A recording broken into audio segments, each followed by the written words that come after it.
గీత చతుర్థ అధ్యాయము 5వ శ్లోకము. శ్రీ భగవాను వాచ. పార్ట్ 1. బహూని మే వ్యతీతాని జన్మాని తవ చార్జున తాన్యహం వేద సర్వాణి నత్వం వేత్త పరంతప. శ్రీ భగవాన్ ఉవాచ. భగవానుడు పలికెను. బహూని పెక్కు మే నాకు వ్యతీతాని గడిచినవి జన్మాని జన్మములు తవ నీకు చ కూడా అర్జున ఓ అర్జున తాని ఆ జన్మలను అహం నేను వేద ఎరుగుదును సర్వాణి అన్నింటినీ త్వం నీవు నవేత్త ఎరుగవు పరంతప శత్రువులను అణచువాడా. దేవాదిదేవుడు పలికెను.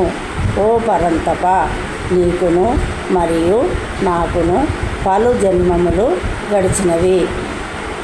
అవి అన్నీయును నాకు జ్ఞప్తి అందున్నవి. కానీ నీవు వానిని జ్ఞప్తి అందుంచుకొన జాలవు. భాష్యము. శ్రీకృష్ణ భగవానుని అనేక అవతారములను కూర్చిన సమాచారము బ్రహ్మ సంహిత యందు మనకు లభించుతున్నది. దాని యందు ఇట్లు తెలుపబడినది. అద్వైతమచ్యుతమనాదిమనంతరూపం ఆద్యం పురాణ పురుషం నవయౌవనం చ వేదేషు దుర్లభమదుర్లభమాత్మభక్తౌ గోవిందమాదిపురుషం తమహం భజామి. అద్వితీయుడును అచ్యుతుడును అనాదియును అగు దేవాదిదేవుడైన గోవిందుని నేను భజింతును. అతడు అనంత రూపములుగా వ్యాప్తి నొందినను పురాణ పురుషునిగా నిత్య యవ్వనముతో అలరారు వాణిగా భాషించును. భగవానుని అట్టి సచ్చిదానంద విగ్రహ రూపములు వేదవేత్తలకు సాధారణముగా దుర్లభములైనను శుద్ధ భక్తులకు మాత్రము అవి స్వయముగా ప్రకటితమగుచుండును. బ్రహ్మ సంహిత నందు కూడా ఇట్లు తెలుపబడినది.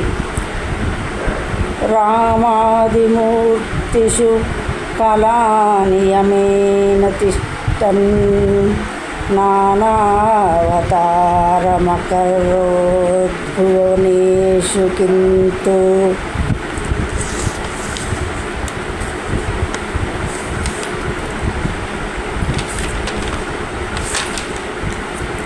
కృష్ణః స్వయం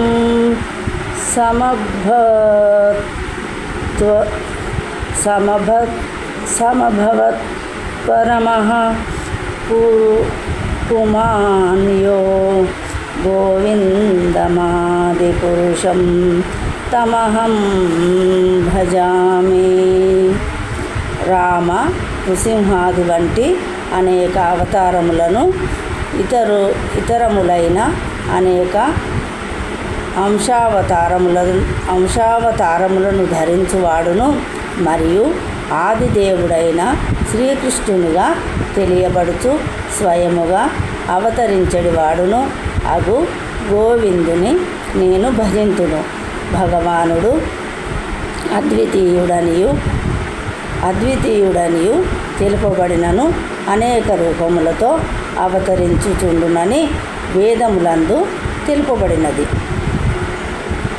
అతడు అనేక రంగులను మార్చినను వాస్తవమునకు మార్పు రహితముగా నుండు వైఢూర్యమణితో అతనిని పోల్చవచ్చును. బహుళమైన ఆ రూపములన్నింటినీ శుద్ధ భక్తులు మాత్రమే అవగతము చేసుకొందురు. కేవలము వేదాధ్యయనముచే అవి అవగతము కావు. అర్జునుని వంటి భక్తులు శ్రీకృష్ణ భగవానుని నిత్య సహచరులు. భగవానుడెప్పుడు అవతరించినను వివిధ స్థాయిలలో అతనిని సేవించుటకై ఆ నిత్య సహచరులైన భక్తులు అవతరింతురు. అర్జునుడు అట్టి భక్తులలో ఒకడు. కొన్ని లక్షల సంవత్సరములకు పూర్వము శ్రీకృష్ణ భగవానుడు సూర్యదేవుడైన వివస్వానునకు గీతా జ్ఞానమును బోధించినప్పుడు అర్జునుడు కూడా తన స్థాయిలో మరొక రూపములో భగవానుని చెంతనే నిలిచి ఉన్నాడని ఈ శ్లోకము ద్వారా మనకు తెలియచున్నది.